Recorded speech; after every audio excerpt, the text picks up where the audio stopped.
जय जोहार। आपन देखा तो न्यूज प्लस 21। मैं हूं आपन के संग ललिता चक्रधारी। चलो एक नजर डालथन संझा के खबर। छत्तीसगढ़ के नवा प्रशासनिक नक्शा मध्य प्रदेश ले 16 जिला अलग हुई।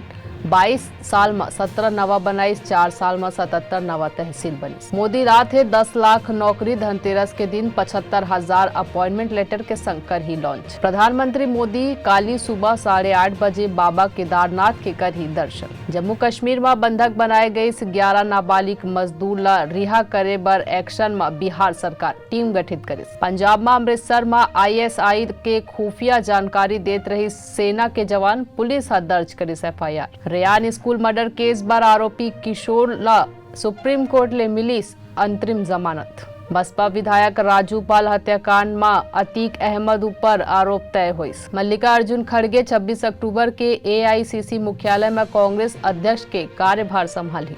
गुजरात चुनाव बार आप 20 उम्मीदवार के छठा सूची जारी करिस। मध्य प्रदेश में फटाका के गोदाम में ब्लास्ट, मकान ध्वस्त होए ले कई लोगन मलबा में दबिस। ऐसे तमाम जानकारी ले लगातार अपडेट रहे बर देखत रहो न्यूज प्लस 21 आप मन के हक के बाद।